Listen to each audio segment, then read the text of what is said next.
हबलू नाम का लड़का अपने माता पिता के साथ रहता था। हबलू के दो छोटे छोटे भाई बहन थे और उसका परिवार बेहद ही गरीब था। माता पिता कपड़े धोने का काम करते थे, जिससे उनका गुजारा बड़ी ही मुश्किल से चलता था। कुछ दिनों से हबलू के माता पिता की तबीयत खराब होने की वजह से उसे ही नदी पर जाकर कपड़े धोने पड़ते थे। एक दिन की बात है, हबलू नदी के किनारे बैठकर कपड़े धो रहा था। ये जिंदगी भी कोई जिंदगी है, लोगों के कपड़े धोना। अगर कपड़े अच्छे से ना धुले तो लोग कितना सुनाते हैं और ऊपर से उल्टा पैसे भी नहीं देते। कपड़े धोने की वजह से नदी का पानी गंदा हो जाता है। उसी नदी में एक चुड़ैल रह रही होती है। जब वो नदी का पानी गंदा देखती है तो गुस्से से पागल हो जाती है। कौन है जो मेरे रहने की जगह को गंदा कर रहा है? अभी जाकर बताती हूँ उसे। हबलू नदी में कपड़े धोकर उन्हें वहीं पेड़ से बंधी रस्सी पर सूखने के लिए डाल देता है और वहीं पेड़ के नीचे कपड़े सूखने तक उनका इंतजार करने लगता है। हबलू को पता ही नहीं चलता कि बैठे बैठे कब उसकी आंख लग गई और कुछ ही देर में चुड़ैल भी नदी से निकलकर आ जाती है। कौन है जिसने मेरे रहने की जगह को गंदा किया है? तभी चुड़ैल की नजर रस्सी पर सूख रहे कपड़ों पर पड़ती है। अरे वाह, ये कपड़े तो बड़े ही सुंदर सुंदर है और ये साड़ी कितनी खूबसूरत लग रही है। तभी चुड़ैल अपने पहने हुए कपड़े देखती है। मेरे कपड़े कितने गंदे हैं, हम लोगों को तो अच्छे कपड़े पहनना नसीब में ही नहीं होता। तभी चुड़ैल कपड़े देखकर सोचने लगती है, क्यों ना इनमें से एक कपड़ा चुरा कर मैं पहन लूं, कौन सा इस लड़के को पता चलेगा। चुड़ैल जल्दी से रस्सी से एक साड़ी उतारती है और नदी में ले जाकर पहन कर देखती है।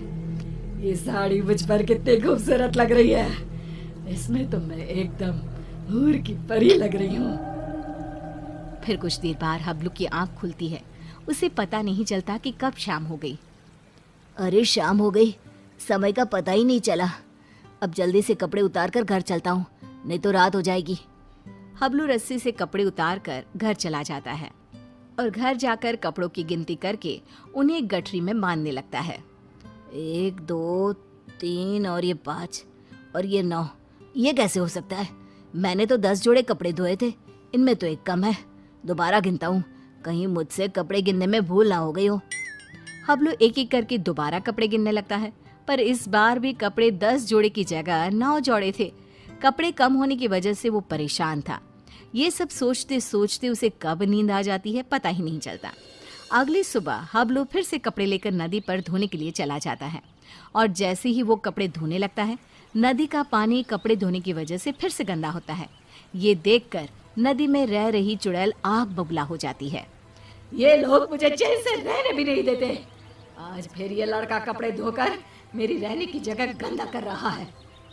आज मैं ऐसा सबक सिखाऊंगी कि ये कपड़े यहाँ धोना ही भूल जाएगा। हबलू के कपड़े धोने के बाद वो उन्हें पेड़ से बंधी रस्सी पर सूखने के लिए डाल देता है। जब तक ये कपड़े सूख रहे हैं, मैं यहीं पेड़ के नीचे कुछ देर आराम कर लेता हूँ। हबलू वहीं पेड़ के नीचे एक कपड़ा बिछाकर लेट जाता है। ठंडी ठंडी हवा चल रही थी तो लेटते ही उसे नींद आ जाती है और पता ही नहीं चलता कि कब उसकी आंख लग जाती है। कुछ देर बाद चुड़ैल भी नदी से निकलकर बाहर आ जाती है। आज मैं उसे छोड़ूंगी नहीं, मेरे रहने की जगह गंदी करके खुद चैन की नींद सो रहा है। आज तो मैं उसे मार ही डालूंगी। चुड़ैल हबलू को मारने के लिए आगे बढ़ती है तो रस्सी पर सूख रहे कपड़े देखकर रुक जाती है। अरे वाह, आज भी सुंदर सुंदर कपड़े सूख रहे हैं। चुड़ैल रस्सी से एक अच्छी सी साड़ी उतारती है, नदी में ले जाती है और पहनकर देखने लगती है। ये साड़ी तो मुझ पर कैसे भी ज्यादा सुंदर लग रही है। वो चुड़ैल साड़ी पहनकर नाचने लगती है। मेरा पिया घर आया ओ राम जी, मेरा पिया घर आया ओ राम जी। अब तो जब भी कपड़े धोकर सुखाया करेगा, मैं चुपके से जाकर उसके कपड़े चुरा लिया करूंगी और पहन लूंगी। उस लड़के को पता भी नहीं चलेगा कि उसके कपड़े कौन चुरा कर ले जाता है। और अगले दिन नदी का गंदा पानी देखकर चुड़ैल फिर से बाहर आती है और फिर से देखती है।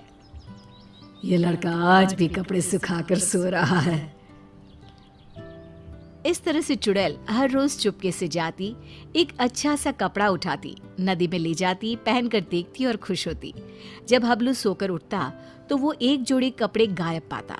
कपड़े चोरी होने की वजह से हबलू बहुत ज्यादा परेशान हो जाता है। समझ में नहीं आ रहा कि मेरे कपड़े कौन चुरा कर ले जाता है। अगले दिन हमेशा की तरह वो कपड़े धोता है और उन्हें पेड़ से बंधी रस्सी पर सूखने के लिए डाल देता है और पेड़ के नीचे कपड़ा बिछाकर लेट जाता है।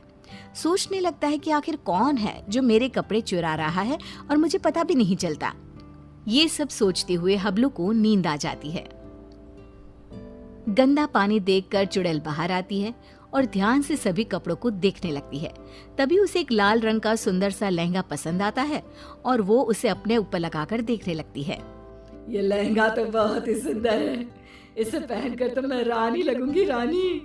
इस लहंगे को पहनकर अपनी चुड़ैल सहेलियों को जाकर दिखाऊंगी। जब वो मुझे इस लाल लहंगे में देखेंगी तो मुझसे जल बुझ जाएंगी।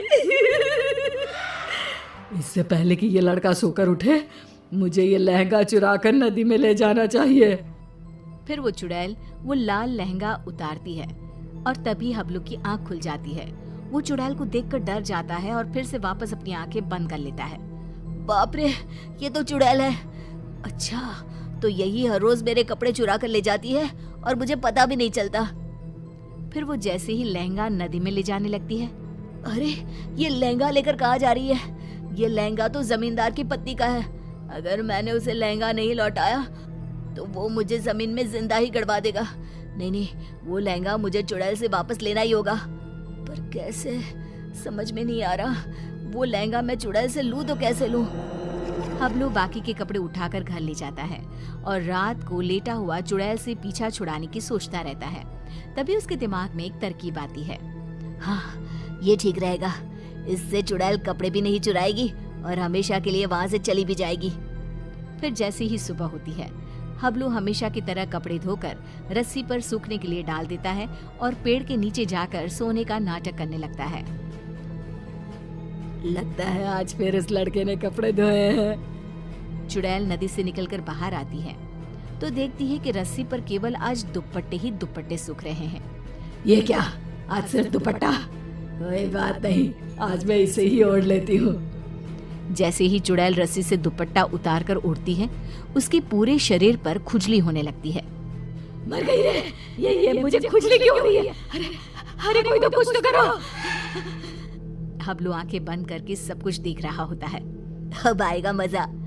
बड़ा रोज कपड़े चोरी करके पहनती थी, अब पहन कर देख कपड़े।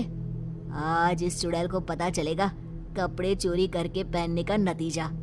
आज के बाद ये कपड़े चोरी करना भूल जाएगी और फिर कभी जिंदगी में किसी के कपड़े नहीं चुराएगी। चुड़ैल इधर उधर भागने लगती है।